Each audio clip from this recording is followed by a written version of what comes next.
wabarakatuh. Kita akan sambung pengajian daripada kitab Adab Mufrad karangan Al-Imam Amirul Mu'minin fil Hadis Imam Bukhari rahimahullahu taala.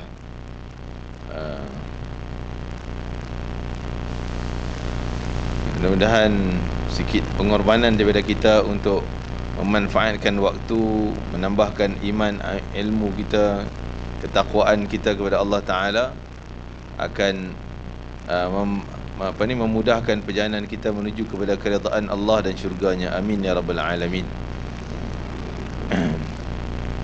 Kita sambung muka surat 103, bab la yu'zi jarahu, bab pada menyatakan jangan menyakiti, yakni mengganggu jiran.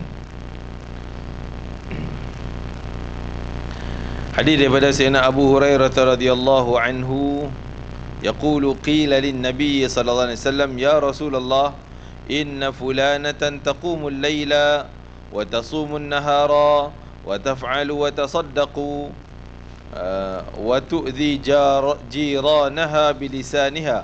Faqala Rasulullah sallallahu alaihi wa alihi wasallam la khaira fiha hiya min ahli an-nar. Qalu wa fulanatun tusalli al-maktubata wa tasaddaqu bi athwarin wa la yu'dhi ahadan wa la yu'dhi ahadan. Faqala Rasulullah sallallahu alaihi wasallam hiya min ahli al-jannah.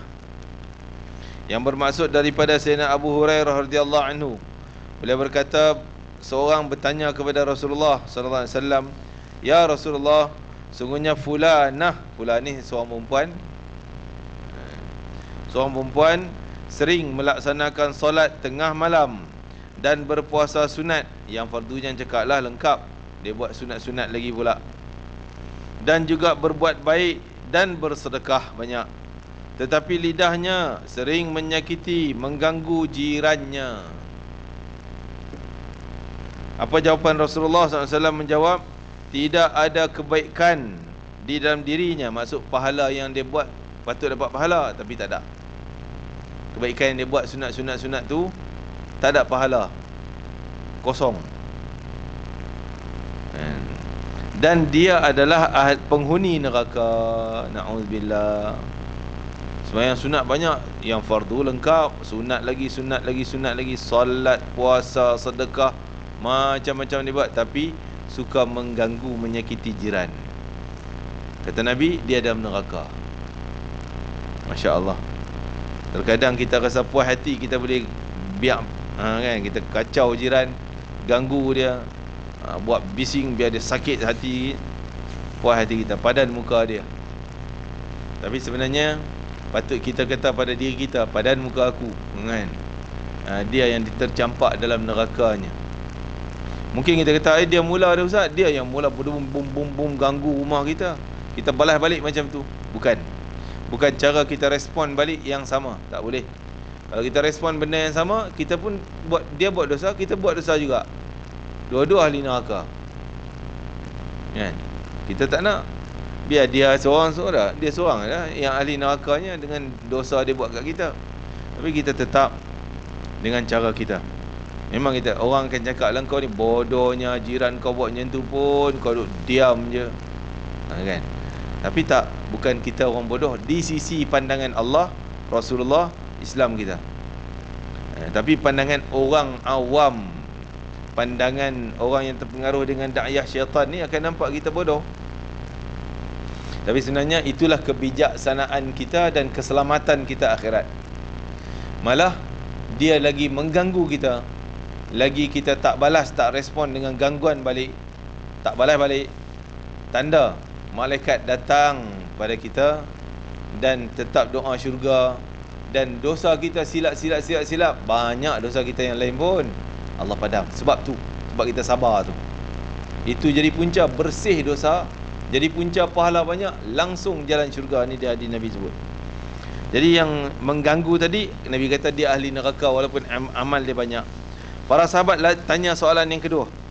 Terdapat wanita satu lagi pula, yang lain, dia hanya solat fardu 5 waktu. Maksudnya tak ada benda sunat ni, dia fardu je dia buat. Puasa pun fardu Ramadan je, sunat tak pernah nampak dia buat, kan? Tak banyak macam kawan yang pertama tadi. Sedekah pun dengan gandum maksud sedekah yang murah-murah lah, bagi sikit kan.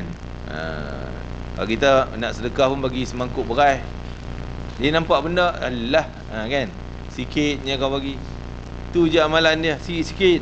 Namun dia tidak pernah menyakiti jiran dia, tak pernah dalam hidup dia mengganggu, menyakiti, menghina dan sebagainya. Tak? Kata Rasulullah SAW, orang tu dia ahli syurga. Dia ahli syurga. Walaupun dia benda cukup-cukup makannya, benda fardu, semayang 5 waktu je, sunat langsung tak nak buat. Kan? Puasa pun yang fardu tak nak. Walaupun itu, tapi muamalah dia dengan jiran, jaga baik hati dengan jiran, ahli syurga dia. Jadi kita jangan salah faham. Kita dah ingat kadang-kadang aku dah semayang okey, apa nak risau, hantam je orang sebelah tu kan? Sebenarnya tidak. Itu penilaian yang besar, penilaian Allah yang sangat besar untuk menentukan dia syurga nerakanya. Hubungan kita dengan jiran. Jangan. Jadi ibadah kita ada dua, ibadah fardi. Fardi ni ibadah individu kita. Kita seorang-seorang, semayang kita seorang-seorang, puasa kita punya urusan, tak zibat orang lain. Jangan nak utama fardi sedangkan ijtima'i. Ijtima'i ni bermasyarakat. Ibadah kemasyarakatan, hubungan kita dengan jiran, hubungan kita dengan kawan-kawan, nanti ibadah kemasyarakatan. Kadang ibadah kemasyarakatan ni lebih berperanan untuk penilaian Allah Ta'ala nak tentu syurga neraka. Ini bab masyarakat ni. Walaupun yang peribadi tadi tak kurang penting, memang wajiblah, yang wajiblah. Cuma jangan kita hanya utama sunat sehinggakan ibadah ijtima'i kita tak buat dengan baik. Kita buat dengan tak sebaiknya, buat dengan maksiat, dosa, ganggu, sakiti orang dan sebagainya. Na'udzubillah. Jelas bagi kita haram, tak boleh. Walaupun dia mula dulu, jangan kita respon balik dengan benda yang sama, dosa sama. Dia ganggu, kita ganggu. Dia kacau kita, kita kacau dia balik. Tak boleh. Okey, seterusnya muka surat 105, terjemahan dia. Hadis yang ke-120 daripada Umarah bin Ghurab. Umarah bin Ghurab.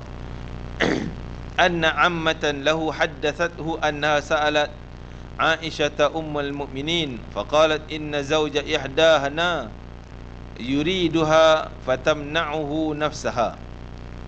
Bahwasanya ibu saudara sebelah bapanya telah menceritakan kepadanya bahwasanya dia telah bertanya kepada Aisyah. Pak saudara dia cerita, kata dia pernah tanya Aisyah. Siapa dia Aisyah? Ummul Mukminin radhiyallahu anha, isteri Nabi lah. Sesungguhnya suami saya, seorang di antara kami menginginkannya. Sesungguhnya suami salah seorang di antara kami menginginkannya. Ni dia pun cerita orang lain lah. Ada kawan saya macam tu. Jadi ini mengajar bagi kita, walaupun benda tu katalah berlaku kat kita, nak tanya soalan jangan cerita saya ni macam ni, macam ni. Tak payahlah nak ni, selindunglah sikit. Supaya kadang-kadang orang nak jawab tu biar telus. Saya pun, contoh kita ustaz-ustaz ni, mai tanya ustaz, saya lah suami saya buat macam ni. Kita nampak salah dia kan, kita tahu kesalahan tu dia punya. Jadi kita nak jawab sebab salah pasal dia kata dia. Kata puan ni salah ni, jadi dosa besar ni bawa neraka ni kan, jadi tak sedap lah. Kalau dia berlapik, dia kata ada kawan pada kawan saya, okey, senang saya jawab sikit. Kawan pada kawan saya, dia suami dia macam ni. Senang. Kalau itu kesalahan besar, tu boleh bawa neraka, kita jawab terang. Kalau kena kat dia pun dia pandai-pandai lah kan. Jadi kita lebih baik macam tu. Itulah para sahabat. Walaupun benda tu kadang-kadang mungkin berlaku pada peribadi dia, dia cerita orang lain, itu tak dikira bohong. Walaupun kita kata bohong lah ustaz. Nah kan, kita untuk itu tujuan untuk maslahat, nak jaga maruah diri dia dan juga maruah kita yang menjawab ni. Sesungguhnya suami saya seorang di antara dia kata orang lain lah, orang lain lelaki lain kata sesungguhnya suami salah seorang di antara kami menginginkannya. Fahamnya lah, menginginkan hubungan suami isteri tu. Akan tetapi dia, yakni cik isteri, tidak mahu. Cik isteri tak nak layan, mungkin kerana marah atau mungkin kerana tidak berkeinginan. apakah itu dosa bagi kami? Orang perempuan tu tanya. Sayyidatina Aisyah radhiyallahu anha cerita, jawab dia, ya, sesungguhnya di antara hak suami, hak maksudnya benda yang wajib ditunai oleh isteri. Hak dia mesti orang tu kena tunai pada dia. Itu maksud hak. Hak yang patut saya dapat daripada isteri, hak yang patut saya dapat daripada jiran. Dia kata hak suami yang patut cik isteri tunaikan, iaitu bahawa sekiranya dia menginginkan jima', sedangkan engkau di atas qatab. Qatab ni pelana, tempat duduk unta tu kan, saya sebut kepuk unta, tu benda belakang tu. Jangan engkau menghalangnya. Kalau macam tu pun jangan halang. Tapi jangan lolak sangat cik suami pun. Lang kereta nak buatnya kan. Kita kereta tengah bandar ni, tengah jam-jam, ni lolak jahat, tak kena. Walaupun memang tanggungjawab isteri, kalau dia minta lah, jadi kewajipan tu isteri kena bagi. Tapi kena perhatilah maruah ni tengah kereta, tengah jam, parking tepi kan, kena tangkap kan, jadi masalah pula walaupun suami isteri sah kan. Apapun kena buat bincang. Jadi suami pun jangan terlalu gelojoh, dan cik isteri wajib tunaikan kehendak. Dalam hadis lain, walau ala tanur, walaupun kamu duduk kat dapur. Tanur dulu ni dapur, macam kita dapur kayu tempat masak tu, kan? Duduk tengah sibuk ni, tiup, dulu zaman kayu api kan, duduk tiup kayu api, nak bagi nyala api apa semua. Suami panggil, dah harimau naik dah kan, harimau dah keluar, suara harimau dah, kena tunai juga, wajib. Tapi tu nasihat pada isteri. Nasihat pada suami pula, jangan gelojoh, jangan orang kata apa, lolak, orang Kedah kata jangan lolak sangat. Sabar-sabar lah, kawan tu ada kerja dia dan sebagainya. Okey, tapi tanggungjawab, bila cerita tanggungjawab macam tu, kewajipan, hak itu sebenarnya. Jika kamu seorang, mana tadi? Jangan engkau menghalangnya. Dia berkata, aku telah berkata kepadanya, jika salah seorang di antara kami haid, tidak ada baginya dan bagi suaminya melainkan satu tempat tidur dan satu lihaf, selimut isteri tu. Apa yang perlu dilakukannya? Maksudnya selimut pun selai je, masuk dekat-dekat lah duduk, walaupun isterinya dalam keadaan haid. Jadi kalau dah suami nak, pun nak buat macam mana? Sayyidatina Aisyah radhiyallahu anha telah menjawab, ketatkan ikatan kain pembalutnya, lalu tidur, boleh tidur dengan suami. Maka bagi suami, apa yang ada di atas itu, atas kain, serta bahawa aku akan beritahu kepada engkau apa yang dilakukan oleh baginda Nabi SAW. Jadi kalau wanita haid, dia wajib juga melayan isteri dia. Itu tanggungjawab. Tapi yang dia tak boleh, kawasan tertentu, larangan sahaja. Atas kain, selain pada kawasan larangan, dibolehkan. Jadi dia nak cerita Nabi buat macam mana. Sungguhnya adalah satu malam aku bersama baginda Nabi sallallahu alaihi wasallam. Sebenarnya Aisyah cerita, lalu aku telah menggiling gandum, lalu aku telah membuatkan roti. Maka baginda sallallahu alaihi wasallam telah masuk lantas menutup pintu. Lalu baginda masuk pula ke masjid. Biasanya adalah baginda sallallahu alaihi wasallam apabila hendak tidur, baginda menutup pintu, menutup qirbah dan cawan. Tu tanda Nabi nak tidur. Qirbah ni botol air, dia buat daripada kulit kambing. Dia selalunya digantung-gantung. Dia tutup mulut tu, tak bagi semut dan sebagainya. Tu sunnah Nabi. Bila tidur dia picek dulu dapur, periuk tutup tak, ni mangkuk ni penutup makanan, kalau perlu. Yang terdedah tutup, sunnah. Pintu, lampu tutup, sunnah Nabi. Dia Nabi akan cek dulu, tu tanda Nabi nak masuk tidur tu. Dia pergi tutup tu, cek cawan ni semua tutup. Dan memadamkan pelita. Makruh kita kalau jenis pelita yang mudah terbakar. Kalau lampu kita yang tak mudah terbakar, itu lain. Yang tu pasang 24 jam pun tak terbakar, itu tak apalah. Tapi lebih baik kita mirip-mirip pada sunnah, iaitu biar gelap malamnya.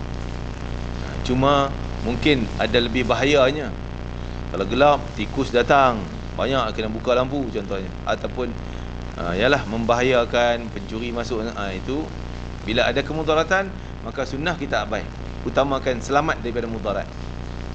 Jangan buat sunnah. Jadi bertembung. Kalau bertembung nak buat sunnah, memudaratkan. Contoh padam lampu, membahayakan. Tapi sunnah pada lampu, nak buat mana satu, lebih baik kita elak daripada mudarat, walaupun tak jadi sunnah. Itu lagi bagus, lagi baik. Seperti kita contohnya nak sunnah semayang, ialah semayang duduk tahiyat, kena duduk macam tu tahiyat. Tapi dah kalau duduk macam tu, boleh luka keluar lagi, mungkin dia ada luka kat kaki. Jadi mudarat ada, lebih baik kita abaikan sunnah. Utamakan selamat dari kemudaratan. Itu kaedah dia, ya. Okey, jadi tadi disebutkan mana tadi, padam lampu. Maka aku telah menunggu baginda Nabi SAW hingga baginda kembali, agar aku dapat memberi baginda makan roti pipih yang dia baru buat tadi ni. Namun baginda tidak kembali sehingga aku tertidur. Baginda SAW berasa amat kedinginan. Lalu baginda SAW mendatangi aku dan membangunkan aku. Kemudian baginda SAW telah berkata, hangatkanlah aku, maksud selimutkan aku dengan, dan duduk rapat-rapat, berpeluk dan untuk menghangatkan. Sehinggalah yakni menghangatkan aku dengan sentuhan kulit, peluklah. Maka aku telah berkata kepada baginda SAW, sesungguhnya aku sedang haid. Tu Aisyah kata, aku haid ni. Jadi lalu baginda SAW telah bersabda, sekiranya engkau siapkan pahamu, maka aku singkapkan kepada engkau. Maka maksudnya Nabi kata, sekiranya kau singkapkan pahamu, maka aku pun Aisyah mensingkapkan, selaklah kain sampai ke paha tu kepada baginda SAW, dia kena kulit. Kemudian baginda SAW telah meletakkan pipi baginda dan kepala baginda di atas pahaku sehingga baginda merasa hangat. Tiba-tiba seekor anak, jadi nak sebutnya boleh hubungan walaupun isteri haid, berpelukan. Yang tak boleh kawasan larangan tu je, kemaluan je. Adapun yang lain boleh bersentuhan, tidak menjadi masalah.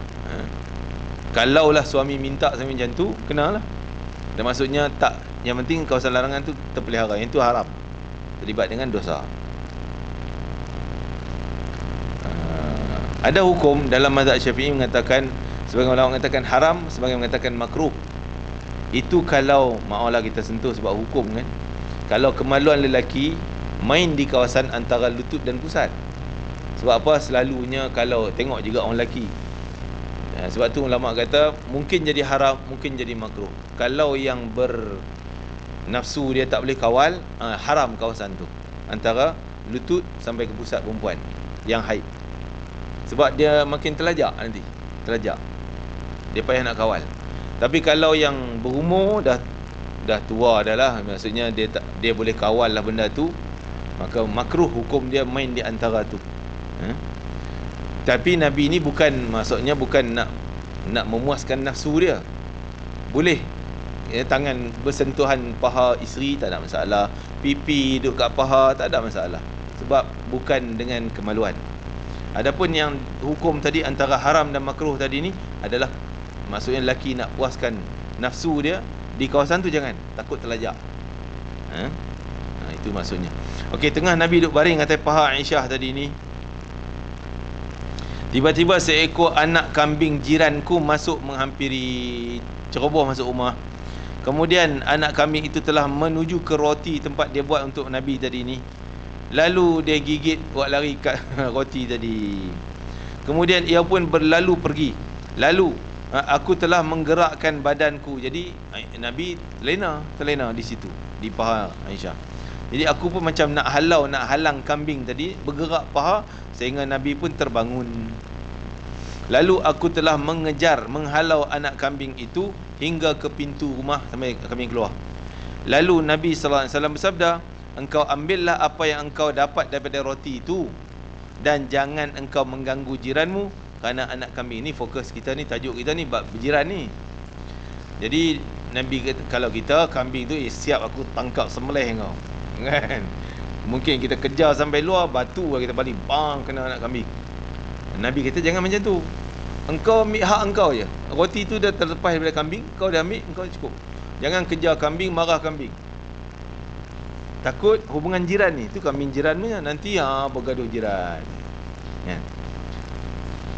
Okey, itu hubungan maksud hadis ni berkaitan dengan jangan mengganggu jiran. Walaupun jiran yang mengganggu kita, kambing dia masuk rumah kan.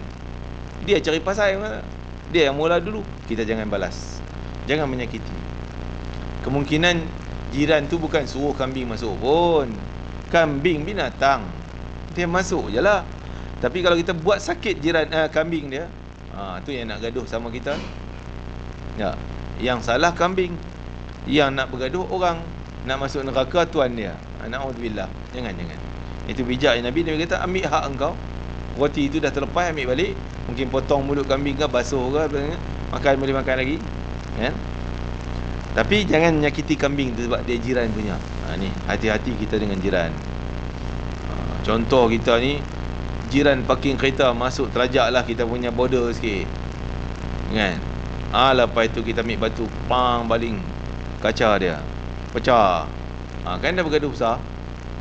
Tak boleh macam tu, jangan. Kita ambil balik hak kita dengan teguran. Mungkin itu perlu kita tegur. Tak boleh tuan, ni saya pun nak parking kereta juga, ni kawasan saya. Tegur dengan cara aman, baik. Ustaz, tegur baik, tak makan saman orang ni, kan? Tak apa. Kalau kita sanggup sabar, buat macam mana? Nak bergaduh, nak baling batu, kita pula akan timbul jadi menyakiti dia pula. Kita pun buat dosa sama, neraka juga seperti hadis pertama tadi kita baca. Kita nak mana satu? Biarlah kita sabar untuk terampun dosa kita, syurga kita, dia dengan neraka dia biar. Jadi doa kita pun mustajab. Guna doa kita, ya Allah, lembut hati dia supaya dia jangan menyakitiku, ya Allah. InsyaAllah makbul. Ni kita bertindak ikut nafsu kita, amarah kita, akhirnya benda tak selesai pun, tak selesai. Kita bertindak macam tu, dia bertindak balik lagi besar, kita balas balik sampai generasi anak pun bergaduh, sampai cucu pun bergaduh. Jadi tak selesai masalah, menambah masalah lagi. Itu bijaknya Nabi SAW nasihat pada Aisyah, jangan menyakiti kambing. Ambil roti kau cukup. Hadis seterusnya, Sulaiman bin Daud bin Rabi' daripada Sayyidina Abu Hurairah radhiyallahu anhu, anna Rasulullah sallallahu alaihi wasallam la yadkhulul jannah man la ya'manu jaruhu bawa'iqahu. Takkan boleh masuk syurga sesiapa yang jirannya tak rasa aman dengan keadaan dia, kehidupan dia. Allah, jiran, contoh jiran si A ni, dia kata B tu balik dah, habislah kita kena kacau. Ingat dia dah pindah rumah dah, rupanya dia bercuti je macam mana. Kita jadi sebelah ni dah rasa risau sebab tahu dah kejahatan dia. Tanda orang tu juga adalah dibenci oleh Allah Ta'ala. Kita orang baik, insyaAllah, ahli solat, semayang, jaga ibadah, memang kita tahu kalau dia balik, habislah kita, hidup kita tak tenang. Tidur malam mungkin tak boleh nak tidur dengan aman. Hidup kita terganggu dengan dia. Kita rasa gelisah ni, kalau kita orang yang baik, ahli semayang, ahli baik, insyaAllah tanda gelisah kita, tanda dia tu ahli neraka, wal'aidzubillah. Sebab keadaan dia datang rumah, dia balik ke rumah, sebabkan kita tak aman. Itu Tapi tidak juga, tidak kalaulah orang ni tak semayang pun tak berjaga, ibadah tu tak jaga, lebih kurang aurat dan sebagainya, dia penilaian dia, gelisah dia tak membawa makna apa. Contoh, dia tak suka dengar azan jiran pakai tudung, anak-anak pakai tudung semua, kan? Time semayang dia rasa gelisah. Ada kot jiran-jiran macam tu, dia gelisah pula, duk azan lah, semayang lah, anak-anak baik sangat lah, kan? Anak dia tak mahu pakai tudung, anak sebelah pakai tudung, dia dengki. Dia rasa susah dengan ada jiran yang baik. Itu tanda dia yang syaitannya. Sebab dia gelisah atas kebaikan orang. Kita gelisah atas kejahatan orang, tanda tu orang tu adalah orang yang disebut tadi tidak akan masuk syurga. Ini juga la yadkhul jannah, tak akan masuk syurga orang yang bila dia datang menyebabkan jiran dia rasa gelisah, tak senang dengan kejahatannya. Na'udzubillah min dzalik. Maka kita jangan jadi macam ni. Jangan kita kedatangan kita menyebabkan jiran gelisah dengan kejahatan kita. Takut kita ni termasuk dalam golongan memang orang yang dimurkai, dibenci dan akan dihumbal dalam neraka seperti hadis yang awal tadi kita baca. Faham tak? Bab la tahqiranna jaratun li jaratiha walau firsanu syatin. Ni cara kita nak buat baik dengan jiran. Nyatakan janganlah seorang jiran meremehkan jirannya walaupun pemberiannya hanya kaki kambing. Hanya kaki kambing maksud zaman Arab. Bagi kaki kambing ni benda yang tak bernilai lah. Macam kita bagi kaki ayam kat kita. Dia makan daging apa semua, kaki ayam tu yang kaki kan, tapak kaki tu dia bagi kat kita. Kita pun rasa apa aku nak bagi ni, aku campak tu sampah je. Kan? Maksudnya dia orang pun kaki kambing tu benda yang kadang-kadang orang tak pandang pun. Kan? Tapi kalau itu hadiah daripada jiran, apa kita nak buat? Kan? Dia bagi kaki kambing, kaki ayam. Kita bagi kaki kambing best ha. Pernah makan sup kaki kambing? Tak pernah. Kami masa di Mesir dulu, jamuan hari raya orang duk buat ketupat lah apa semua kan. Oh sana pelajar kita pun pandai buat ketupat. Dia buatlah cara dia. Tapi tak tengok lah ketupat. Ada sup kawarek. Kawarek tu kaki kambing lah bahasa Arab. Sup kawarek. Yang tu dulu. Kan? Jadi kita ni lain. Bagi kaki kambing memang sedap. Bagi dia orang Arab ni kebanyakan bagi kaki kambing tu buang je lah. Tak nak buat apa pun.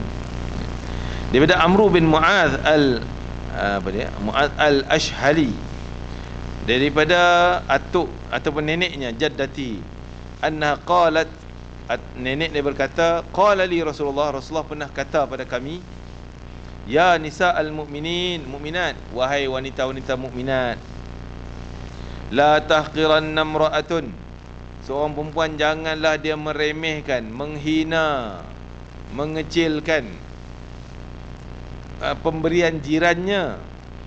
Jangan meremehkan pemberian jirannya ataupun apa saja, walaupun hanya dia bagi satu batang kaki kambing. Jangan, contoh dia bagi hadiah benda yang kita tak appreciate sangatlah, tak menghargai sangat, balah bagi benda macam ni. Jangan kata, awak ni nak bagi kat aku, mana standard kami macam ni. Kan? Siap dengan memek muka lagi. Mana standard kami ni, tak nak. Ini sombong. Tanda takabur. Tanda orang ni jahat dengan jiran. Orang yang tak nak terima tadi, menghina ni, dia buat jahat. Dia buat mengganggu jiran dia. Kita tak boleh. Jangan kata pemberian jiran, pemberian siapa pun kita terima dengan baik. Terima kasih.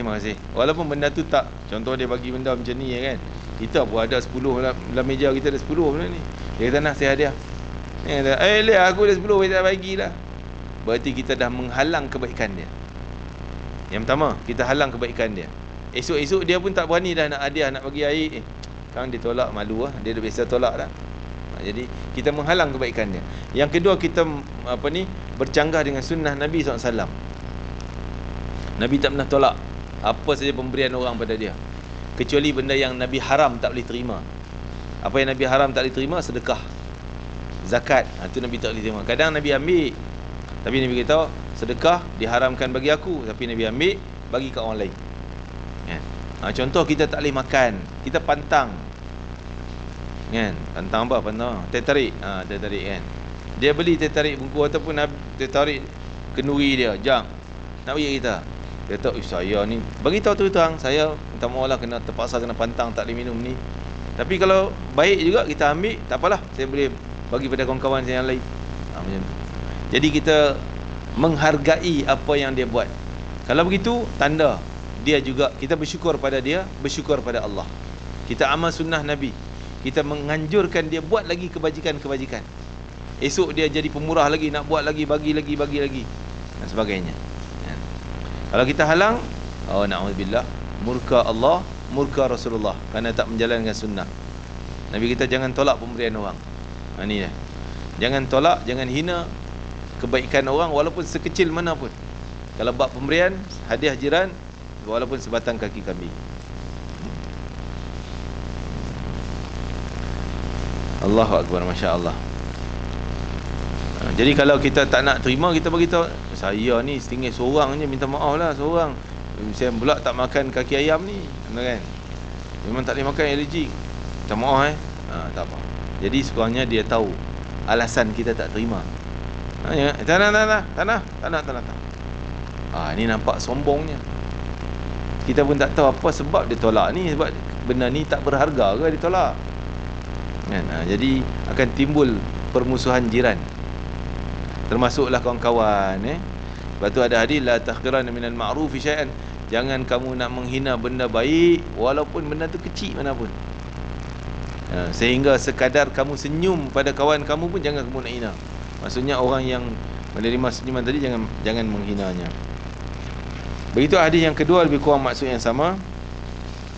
Nabi berpesan wasiat kepada wanita-wanita dalam kuliah wanita ni, seperti riwayat Abu Hurairah, telah sabda Nabi SAW, wahai kaum perempuan yang beriman, wahai kaum perempuan yang beriman, janganlah seorang jiran perempuan meremehkan jiran perempuannya walaupun pemberiannya hanya kaki kambing. Bab syikayatul jar, bab mana menyatakan keluhan jiran. Keluhan jiran. Jiran tu rasa pergi cerita, saya lah jiran saya, Allah susah betul lah, kacau ni. Kalau timbul keluhannya tu, tanda nanti ada tandanya kepada jiran yang mengganggu lagi. Daripada Abu Hurairah radhiyallahu anhu, dia telah berkatanya seorang lelaki kepada Rasulullah SAW, ya wahai Rasulullah sallallahu alaihi wasallam, sesungguhnya bagiku jiran yang menggangguku. Aku ada jiran sebelah, ya Allah, dia kacau macam-macam, ganggu, menyakiti. Maka Rasulullah SAW bersabda, beritahu pada dia, engkau pulang ke rumah dan keluarkan barang-barang rumahmu dan letakkan di atas jalan depan rumah. Maka lelaki itu pun pulang dan mengambil barangnya lalu meletakkannya di atas jalan. Maka orang ramai pun berkumpul di sekitarnya sambil bertanya, orang lalu lalang, apa ni? Kenapa kau buat macam ni? Kau nak pindah ke? Kan? Maka dia jawab, jiran aku ni buat negatif, aku tak senang duduk dalam rumah, ambil kena keluar. Kan? Nak keluar tak tahu mana, dikumpul kat sini jelah. Itu. Jadi itu tak dikira mengumpat. Walaupun kita cerita hal dia kan, buruk dia macam mengumpat, tak. Itu kira kita dizalimi. Orang yang dizalimi, dia cerita hal penzalim dia, tak ada masalah, tak kira mengumpat. Macam kita pergi report polis lah. Kita kenal dia ni, pergi report polis, dia ni buat macam ni. Kita takkan mengumpat, tak kira dosa. Walaupun perbuatan macam mengumpat berdosa besar, tapi tak, sebab dia sedang dizalimi. Baginda pun bersabda, kenapa Nabi suruh buat macam tu? Tunjuk sungguh-sungguh. Kalau dia tak buat macam tu, dia pergi cerita ke orang lain, jiran saya ni buat jahat. Orang kata, kau ni sebab fitnah lah. Tak ada pasal kau nak cerita hal jiran kau, kan? Jadi bila dia buat macam tu, cerita dia dipegang, dan sampai jiran dia pun rasa gerut, alamak, sampai jiran aku lari keluar ni. Cuma itu salah satu, bukan mesti berlakunya tu kita bawa keluar barang. Jenuh kita nak susun, bawa keluar, lagi dia esok dia buat pula, bawa keluar pula, masuk pula, penat kita, kan? Maksudnya tindakan yang lebih efektif. Cari satu tindakan yang memberi kesan pada dia. Bukan cara gaduh, bukan ke cara kita balas kejahatan, kita hantam balik, tidak, kan? Baginda pun bersabda, engkau pulang dan keluarkan barangmu, letak di atas jalan. Mereka, orang-orang di situ pun bertanya, yang berkata, ya Allah, laknatilah dia. Orang pula tolong doa pula. Maksudnya kejahatan dia, kezaliman dia, sehingga mengundang respon daripada orang, hingga dia menjadi sedar dan takut. Ya Allah, hinalah dia, orang dulu lalu ni, sebut. Lalu kejadian tersebut sampai kepada jiran. Jiran tu tak tahu, balik-balik rumah tengok, jiran dia keluar beg apa semua. Maka dia pun segera menemui jiran yang keluar barang tadi ni. Dia minta maaf, insaf lah, balik-balik, masuk balik. Demi Allah, aku takkan buat lagi dah, dia kata. Masya Allah. Jadi kita kena carilah suatu solution yang lebih efektif, ya, supaya dia kena sekali, tapi dengan cara bukan pergaduhan kita. Jangan balas balik kejahatan, jangan, bukan caranya. Okey, 125 hadis demi hadis ni satu lagi. Daripada Abu Juhaifah radhiyallahu anhu, dia telah berkata, seorang lelaki telah mengadu kepada Nabi sallallahu alaihi wasallam tentang jirannya. Maka Nabi sallallahu alaihi wasallam telah bersabda, bawalah hartamu dan engkau letak di atas jalan, maka orang yang melewatinya akan melaknatnya, maka setiap orang yang melewati pun melaknatnya. Lalu dia, yakni jiran yang mengganggu tadi, telah datang kepada Nabi sallallahu alaihi wasallam. Maka dia telah berkata, apa yang aku terima ini daripada orang ramai. Maka Nabi sallallahu alaihi wasallam bersabda, sungguhnya laknat Allah itu adalah lebih di atas laknat mereka, walaupun orang tak sebut laknat. Katalah jiran dia lalu tadi, kenapa engkau bawa keluar barang ni? Kan dalam cerita ni, hadis tadi, jiran dia kata semoga orang tu kena laknat, orang tu kena murka Allah. Kata tak ada seorang pun nak doa macam tu, tetap laknat Allah kena ke dia. Tetap. Sebab dengan perbuatan dia tu dah layak dapat laknat Allah, walaupun tak ada orang sebut. Tapi yang Allah pun dapat, malaikat pun dapat, daripada mulut manusia pun dapat. Nampak sangatlah bahayanya. Sangat-sangatlah bahaya orang yang menyakiti jirannya. Jadi kalau kita dah terbelaku dah benda tu, minta maaf. Itu je penyelesaian. Minta maaf pada jiran supaya jangan buat lagi, supaya kita tak buat lagi. Hadis tadi samalah dengan hadis yang pertama tadi. Okey, hadisnya kita boleh sempat lagi ambil satu daripada Al-Fadl, yakni Ibnu Mubashshir. Dia telah berkata, aku telah mendengar Jabir bin Abdullah radhiyallahu anhuma berkata, telah datang seorang lelaki kepada Nabi sallallahu alaihi wasallam di mana dia mengadu tentang permusuhan dengan jirannya. Ketika dia lelaki duduk di antara rukun Yamani dan makam Ibrahim, tiba-tiba Nabi pun datang dan lelaki tersebut telah melihat baginda menghadap seorang lelaki yang memakai pakaian putih di atas makam Ibrahim, di tempat yang biasa orang ramai mensolatkan salat para jenazah. Maka Nabi pun tiba, lalu dia bertanya, demi ayah dan ibuku wahai Rasulullah SAW. Lelaki itu tanya, siapakah lelaki yang telah aku lihat bersamamu tadi ni? Dia nampak macam ada seorang yang pakai baju putih duduk dekat makam Ibrahim, baju putih berseri. Siapa tu? Dia tanya. Nabi SAW jawab, Nabi tanya balik, kau nampak ke tu? Lelaki tu jawab, ya saya nampak orang tu. Nabi telah bersabda, engkau telah melihat akan kebaikan yang banyak. Tanda Allah buka hijab, Allah sayang kau, Allah bagi kau nampak. Dia ada dua. Yang nampak benda gaib ni ada dua. Satu yang Allah sayang, Allah bagi nampak. Mungkin Allah benci, nak takutkan, macam puak Zionis ni, nampak macam tentera, bukan tentera, kan? Mungkin nak menakutkan orang tu dengan cara demikian juga. Tapi kebanyakan kita ni ya, Allah tak nak buka benda tu. Untungnya pada kita juga. Kalau buka nampak macam tu, kita pun lari tak cukup tanah. Alamak, hantu tu putih tu belakang Pak Haji tu kan. Kita duk asyik sebut hantu je lah, takut. Jadi baiknya ada hijab, kita tak nampak. Begitu juga kadang orang ni, orang tu boleh nampak jin, kita pun nak tengok jin. Macam mana main tengok? Ada seorang ulama, dia rasa dia, untuk guru dia, nampak benda-benda yang gaib ni, benda macam itulah, jin, malaikat. Dia tak nampak pun, dia teringin nak tengok. Dia minta boleh tak nak tengok. Tok guru dia kata tak payah, kau tak tengok lagi bagus. Bila kita tak payah, tak bagi tu, nak sangat tu kan. Nak juga. Dia kata baiklah, malam ni kau datang tengah malam. Kan, pergi semayang semua semayang sunat tengah malam lah. Lepas tu jumpa tok guru dia, dia minta lagi nak tengok. Tok guru dia ingat dia lupa dah, minta tengah malam ni kot dia terlena, tak payah tengok kan. Nak tengok juga. Sungguh. Tok guru dia pegang tangan dia, tangan macam kekuatan power ni boleh transfer gitu. Tengok dia nampak, boom, jatuh pingsan. Baru tengok jin, jatuh pingsan lah.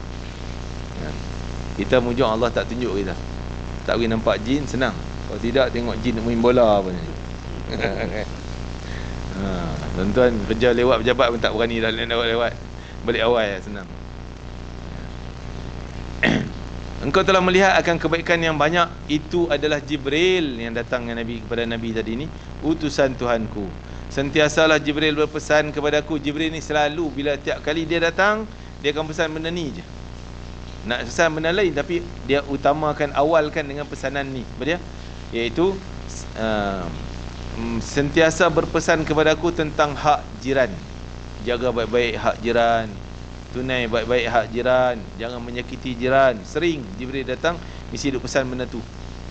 Sehingga aku mengira bahawasanya Jibril ini datang buat hukum. Jibril buat satu hukum seolah-olah harta peninggalanku ni boleh diwariskan kepada jiran.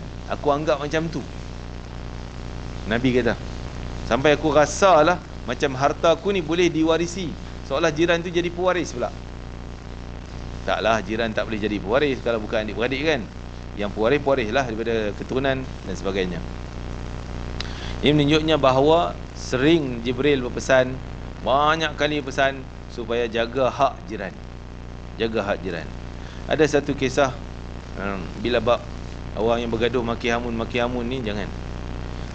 Ada satu cerita Ummu Darda, wanita, dia isteri kepada Abu Darda. Suaminya dipanggil Abu Darda, isterinya dipanggil Ummu Darda. Jadi satu ketika Ummu Darda ni didatangi oleh family dia. Seorang lelaki beritahu, "Wahai Ummu Darda, ada orang lelaki tu, kawan sekian-sekian yang dia kenal lah, dia maki engkau, dia hina engkau, dia kutuk macam ni, benda tak baik." Jadi Ummu Darda ni diam. Tiba-tiba Ummu Darda kata apa? "Alhamdulillah, dia mengutuk aku benda yang tak ada kat aku. Aku tak pernah buat benda tu, aku tak pernah nyentuh. Dia kutuk, dia hina, dia fitnah, dia tuduh. Dia kata sesuatu penghinaan kepada aku sedangkan tak ada benda tu kat aku. Aku tak kisah. Sebab bila lagi banyak dia kutuk benda tu pada aku, benda tu tak ada kat aku pun. Dia kutuk lagi banyak, lagi banyak aku dapat pujian kebaikan yang tak ada kat aku pun." Faham tak? Dia dihina benda buruk kat kita sedangkan kita tak buat benda tu.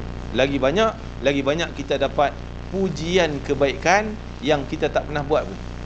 Maksudnya daripada malaikat puji, malaikat makin banyak datang, doa syurga, engkau hebat, engkau dimuliakan oleh Allah, engkau dicintai oleh Rasulullah, sekian. Padahal dia kata aku tak ada pun kebaikan antara tu. Lagi banyak sana yang jahat, lagi banyak aku dapat yang baik. Diam je lah, jangan lawan. Tapi bila aku lawan balik, dia dah buat benda jahat, kutuk, aku pun hantam balik. Tak ada, yang kebaikan tak ada, yang dapat yang buruk juga.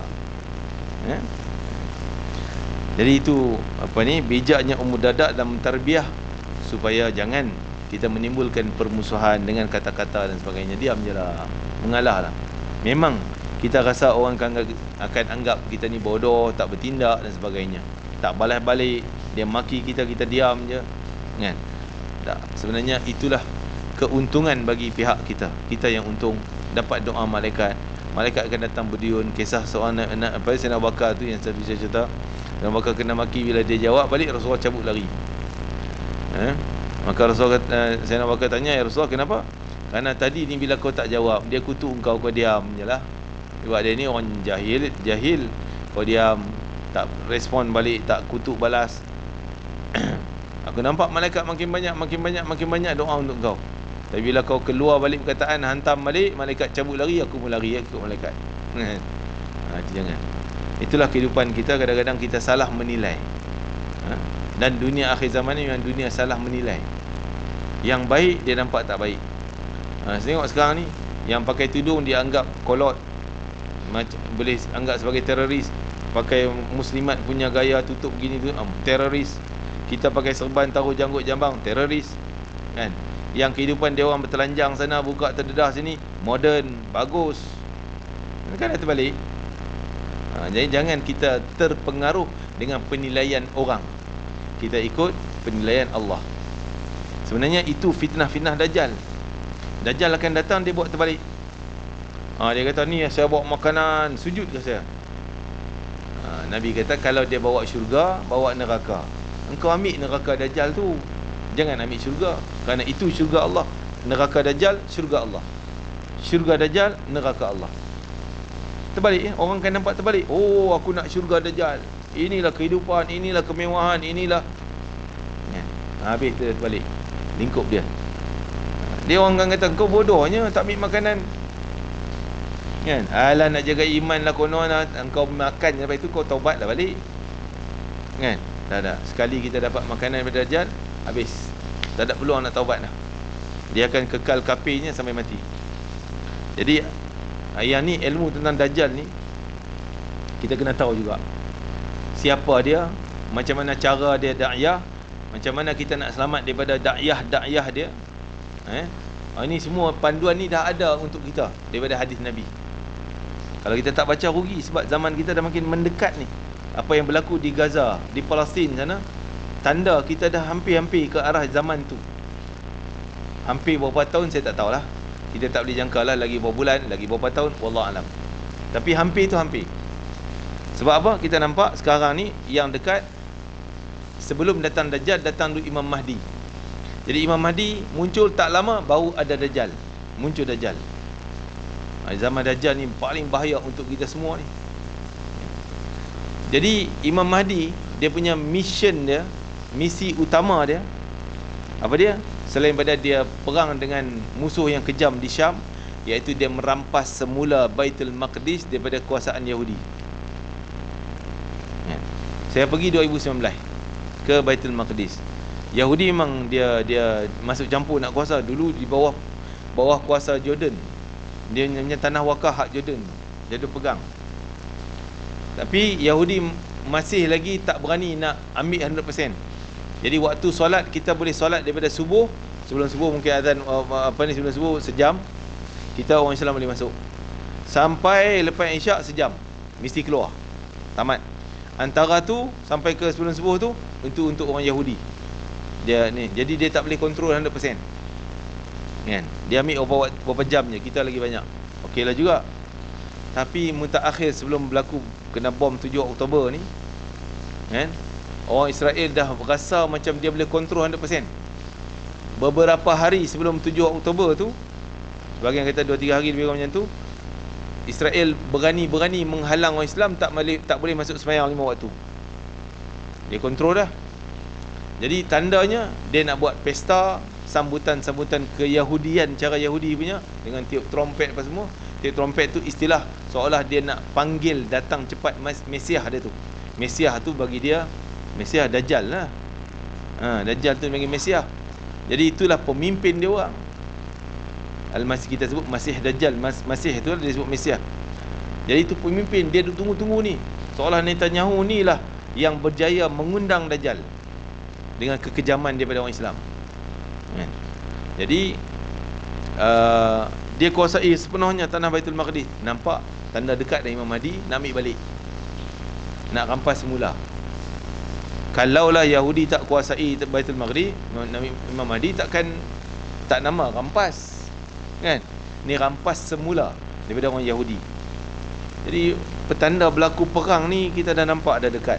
Dan kita yakin walaupun Hamas tak berjaya nak bunuh semua Yahudi di Palestin, memang tak akan berjaya, tapi dia menang kerana menjatuhkan keegoan Yahudi tu. Tapi Yahudi tetap menguasai Palestin ataupun negara dia orang mengaku Israel tu lah, Palestin tu dia kuasai lagi. Walaupun dia kalah teruk, dia banyak terbunuh dan sebagainya. Jadi sampai Imam Mahdi dah dapat rampas Baitul Maqdis, Imam Mahdi tak akan menjelajah, maksudnya tak akan perang dengan Yahudi di Tel Aviv ke di mana, tak. Dia jaga tu je, Baitul Maqdis je. Baitul Maqdis je, tanah Baitul Maqdis. Itu HQ dia, markas dia. Sehinggalah tentera-tentera ni kata, jom kita keluar lawan Yahudi. Imam Mahdi kata, bukan tugas aku. Yang nak lawan Yahudi ni tugas Nabi Isa nanti. Dia pemimpin nanti. Tak lama turun Nabi Isa. Antaranya Nabi Isa bunuh Yahudi di Babul Ludi. Lepas bunuh Dajjal, bunuh Dajjal. Lepas itu baru perang dengan Yahudi. Yang tu baru berjaya dihapuskan Yahudi daripada bumi Palestin tu. Lenyap, terbunuh semua zaman Nabi Isa AS. Jadi kita tahu sekarang ni mereka ni walaupun kuat, Hamasnya kuat, tapi belum berjaya nak hapus Yahudi daripada bumi Palestin. Bolehlah rendahkan keegoan dia orang, hancurkan ekonomi dia orang tu boleh. cara dia mengingat. Jadi kita teruskan doa kita untuk kemenangan kepada orang Islam, dan kita yakin tentera-tentera Hamas ni lah ciri tepat tentera Imam Mahdi. Tentera Imam Mahdi bukanlah fizikalnya kuat, badan tough bodybuilder dan dah bukan itu. Bukanlah stamina kuat, bukanlah cirinya dia ni pandai senjata. Tapi ciri paling utama tentera Imam Mahdi adalah tak pernah tinggal, jadi wajib sembahyang malam. Ibadah malam kewajiban dia. Ya, itu yang ada pada tentera Hamas. Al-Quran hafalan, hafal. Apa dia lagi? Puasa sunat jadi amalan rutin. Amalan rutin.